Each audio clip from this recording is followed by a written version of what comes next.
اب ذرا ایک بدچلن عورت کے مکروہ فریب کا واقعہ بھی سن لیجیے۔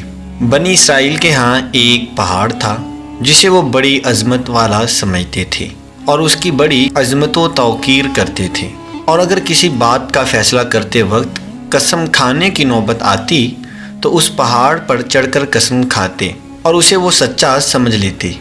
اس شہر میں ایک خوبصورت عورت تھی۔ اس کا ایک نوجوان سے ناجائز تعلق ہو گیا۔ عورت نے اس کو اپنے گھر میں بلانا شروع کر دیا۔ شوہر کو شبہ پیدا ہو گیا۔ بیوی سے کہا، مجھے شبہ ہے کہ میری غیر حاضری میں تم سے کوئی ملنے آتا ہے۔ عورت نے انکار کیا تو شوہر نے کہا، اگر تو سچی ہے تو پہاڑ پر چڑھ کر قسم کھا لے کہ تیرا کسی سے کوئی ناجائز تعلق نہیں ہے۔ عورت نے کہا، ہاں میں کل پہاڑ پر چڑھ کر قسم کھانے کو تیار ہوں۔ اور ادھر اس نے اپنے آشنا سے مل کر یہ کہا، کل تم پہاڑ کے نیچے گدھا لے کر کھڑے رہنا، میں اور میرا شوہر پہاڑ پر چڑھنے کے لیے وہاں آئیں گے، اور میں شوہر سے کہوں گی کہ پہاڑ پر چڑھتے ہوئے میں تھک جاؤں گی، اس بہانے تمہارا گدھا کرائے پہ لے کر اس پر سوار ہو کر پہاڑ پر چڑھوں گی۔ تم گدھے والے کے بیس میں وہاں موجود رہنا اور گدھے پر مجھ کو سوار کر کے میرے ساتھ ساتھ چلنا۔ چنانچہ جب دوسرے روز دونوں میاں بیوی پہاڑ پر چڑھنے کے لیے گھر سے نکلے اور چلتے چلتے پہاڑ کے پاس پہنچے تو وہاں اس کا آشنا گدھے والے کے بیس میں گدھا لیے کھڑا ہوا تھا۔ عورت نے شوہر سے کہا، چلتے چلتے میں تھک گئی ہوں، مجھے یہ گدھا سواری کے لیے کرائے پہ لے کے دو۔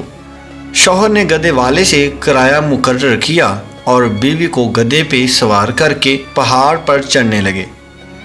جب وہ جگہ آئی جہاں لوگ قسمیں کھاتے تھے تو اس مکار عورت نے اپنے آپ کو گدھے سے نیچے گرا لیا اور گرتے گرتے اپنا بدن بھی ننگا کر لیا، اور ایسی صورت پیدا کر دکھائی کہ شوہر نے یہی سمجھا کہ گدھے سے اتفاقاً گر گئی ہے، اور گرتے ہوئے اتفاقاً اس کا بدن ننگا ہو گیا ہے۔ اور وہ جٹ سے اٹھی اور اپنا لباس درست کر کے پہاڑ پہ قسم کھانے والی جگہ پر کھڑی ہو کر بولی، میں قسم کھاتی ہوں میرے ننگے بدن کو آج تک تمہارے سوا اور اس گدھے والے کے سوا اور کسی نے نہیں دیکھا۔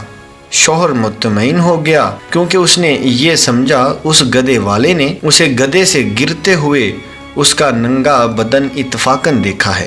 تو ناظرین، دیکھا آپ نے، جب عورت مکروہ فریب پہ آ جائے تو ایسی چالاکیاں دکھا کر مرد کو بے وقوف بنا دیتی ہے، لیکن آج یہ گناہ کسی مکروہ فریب سے چھپا بھی لیا اور کسی کو پتہ بھی نہ چلا تو کل قیامت میں یہ بات نہیں چھپے گی، اس لیے کہ اللہ کو سب کچھ معلوم ہے۔